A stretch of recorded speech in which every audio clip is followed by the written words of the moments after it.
Selamat pagi pemirsa. Berita Padang hadir kembali hari ini bersama saya Adini dan sejumlah informasi telah kami siapkan untuk Anda. Berikut selengkapnya.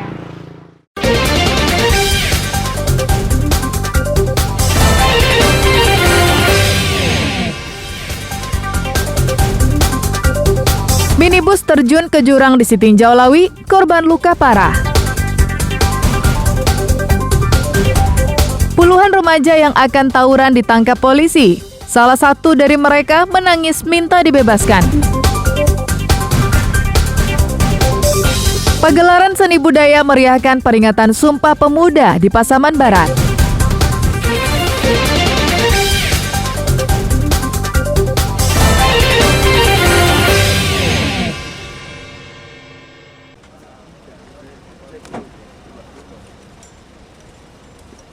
Sebuah mobil minibus dari Padang menuju Darmasraya terjun ke jurang sedalam 50 meter di kawasan Panorama 2 Sitinjau Lawi, sekitar 20 km dari pusat kota Padang pada Sabtu malam. Mobil ini dikemudikan Subur Jumari membawa seorang penumpang. Menurut saksi mata, saat mendaki, mobil kehilangan kendali karena jalan yang licin sehingga ban mobil kehilangan traksi.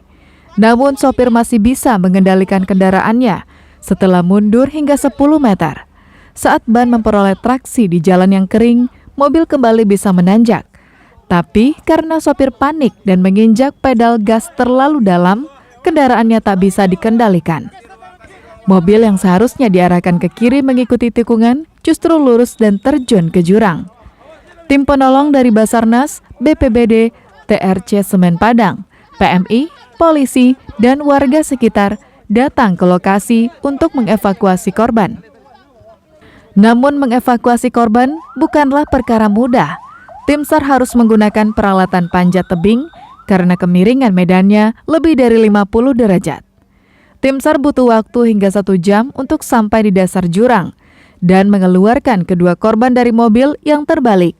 Karena keterbatasan peralatan, korban dievakuasi satu persatu menuju ambulans. Yang pertama dievakuasi adalah Citra, karena ibu satu anak ini tak sadarkan diri. Sedangkan Subur meski sadar, tapi kepalanya luka robek. Petugas medis harus membalutnya dengan perban. Usai berjibaku selama 3 jam, kedua korban berhasil dievakuasi dan dibawa ke rumah sakit.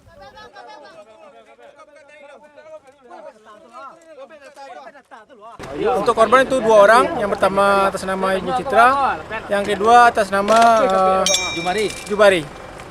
Untuk kondisi korban, keduanya alhamdulillah dalam keadaan selamat, luka-luka, gitu. Selama evakuasi kami untuk korban pertama Citra berhasil kami evakuasi pada jam 00.22 menit. Kemudian untuk korban atas nama Jumari itu sekitar jam 1:40 menit. Gitu. Minibus yang ringsek dibiarkan petugas tergeletak di dasar jurang karena butuh peralatan khusus untuk mendereknya. Kawasan ladang padi merupakan daerah rawan kecelakaan di Sumatera Barat. Hampir tiap minggu terjadi kecelakaan di daerah ini, mulai dari truk yang terbalik, truk menabrak tebing, hingga mobil masuk jurang. Peristiwa seperti ini telah terjadi sejak 1/4 abad lalu. Namun anehnya, tak ada langkah antisipasi yang dilakukan oleh pemerintah Provinsi Sumatera Barat. Alfi melaporkan dari Padang.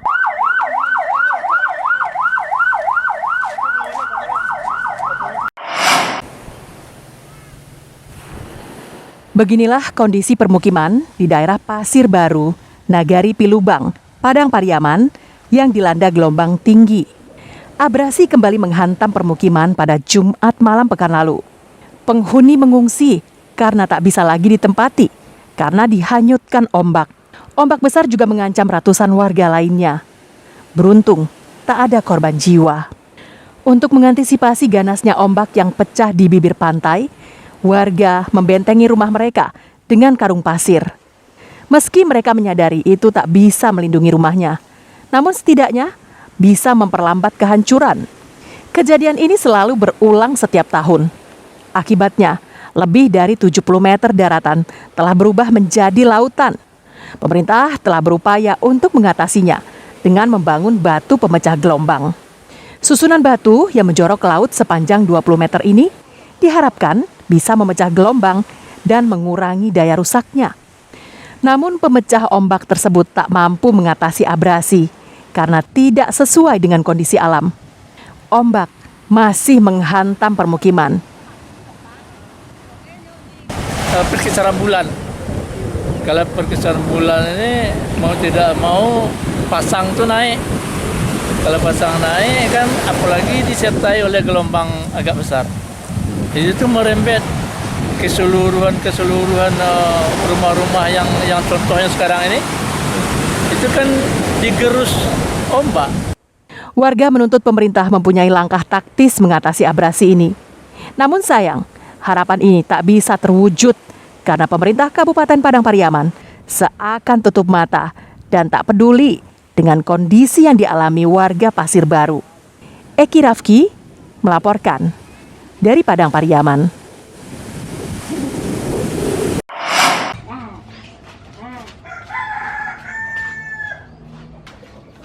Satu persatu peralatan rumah tangga dipindahkan Eva Oktalia ke rumah barunya Sabtu pekan silam. Warga Kelurahan Bungus Selatan, Kecamatan Bungus, Teluk Kabung, Kota Padang ini sebentar lagi akan menempati rumahnya yang selesai direnovasi. Eva yang mendapatkan bantuan stimulan perumahan swadaya dari Kementerian PUPR. Sebelumnya, rumah Eva hanya gubuk dan tak layak dihuni. Jika hujan, atapnya bocor dan lantainya tergenang air.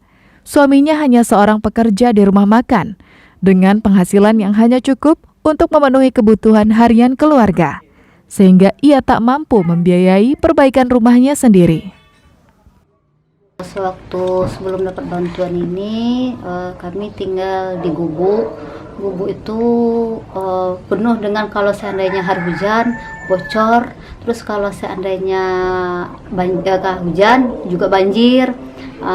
Tempat berteduh dan tempat untuk tidur aja susah gitu, Pak. 500 penerima bantuan dikumpulkan untuk menandatangani pembukaan buku tabungan. Ini salah satu proses pencairan dana sebesar Rp17.500.000 untuk bahan bangunan dan Rp2.500.000 untuk upah tukang. Sedangkan proses pembangunan sudah dilakukan sejak awal Oktober lalu.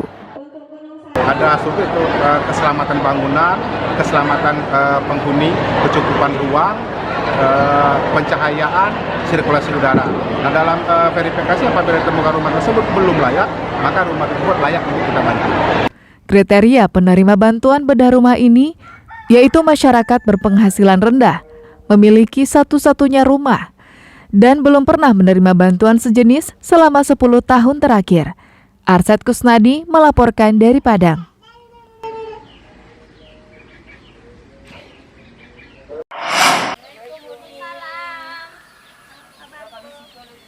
Badan Pusat Statistik saat ini sedang melakukan pendataan awal registrasi sosial ekonomi (Reksosek) di seluruh Indonesia. Salah satunya Kabupaten Pesisir Selatan yang berlangsung hingga 14 November mendatang. Untuk pendataan ini, BPS Pesisir Selatan melibatkan 800 petugas yang direkrut dari 15 kecamatan dan 182 nagari. Mereka akan mendata dari rumah ke rumah di setiap daerah di pesisir selatan.